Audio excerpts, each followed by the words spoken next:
Out to sea in an automobile on a road through the Atlantic Ocean. At the extreme corner of the United States, a new 100-mile highway will connect 25 islands from the Florida coast to Key West. Construction began early this year from both ends toward the middle.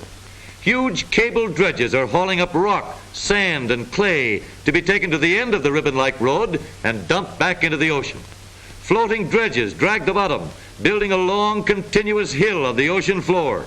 Right now, the only available way between Miami and Key West, other than boats, is the railroad which goes from island to island over huge trestles. Only one round trip is made each day. But you don't have to wait for the road to be built if you own a car with knee action. Plenty of time between trains, so why not go right over the ties? The wheels may be doing a lot of bumping around, but the rider goes along smoothly right over the bumps. On the island, the highway is nearly done.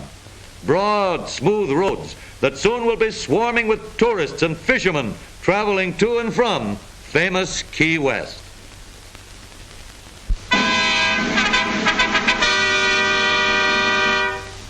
A huge new automobile factory is completed here. It represents the first automobile plant construction work to be done by any automobile company since 1929. These fine old craftsmen have come from 15 plants throughout the country to take part in the opening ceremonies. Each man has worked an average of 21 years for the company. Their combined ages total nearly 1,800 years.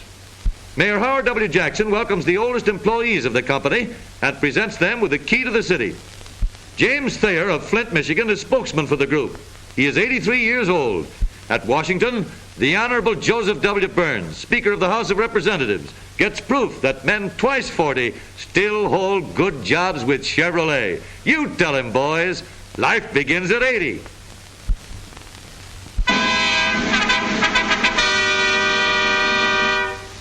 Well, little lady, here's a real surprise. A brand new horse. Looks as if horses are decreasing in size as well as number.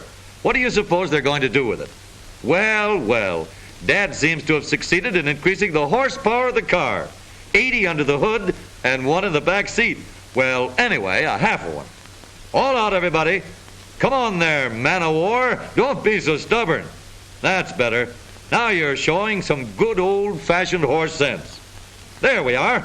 That extra horsepower came in handy after all.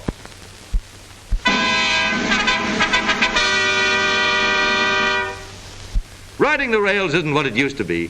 For a new convertible motor bus that runs just as well over railroad rails as it does over the highway has been put into service here. Leaving the city, the driver very easily flips some convenient levers. Down come a pair of small guide wheels, both in the front and at the rear. They are locked in place. A complete change from road to rail in less than 1 minute, and we're off down the steel highway, out of traffic and with no more stoplights to watch. Rubber tires on shiny steel rails. Perfect riding comfort at all speeds. Not a bump in a carload. Rubber tires grip the wheels better. No slipping, no skidding. Watch out for those cars. No chance for an accident when we can stop like that. It's expecting a lot to think that a train will stop at a crossing, but this new rail bus can do it. The miles fly by in a hurry, and here's the highway again. Miles saved by the rail shortcut. Up come the guide wheels. We're back on the highway again without even a stop.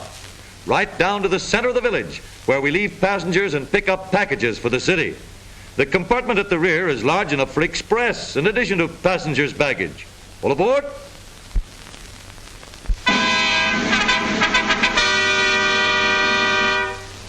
"1898 produced this high-powered bit of advertising.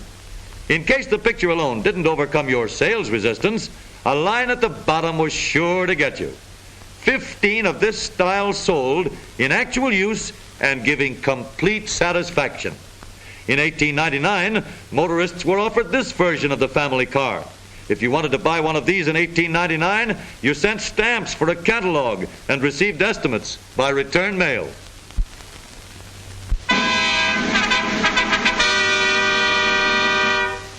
For the first time in 25 years, a motor car drives down one of the shortest and narrowest streets in the world.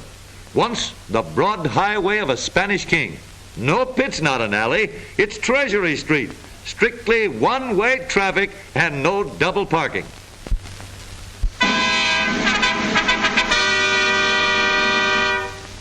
Thinking of decorating your car?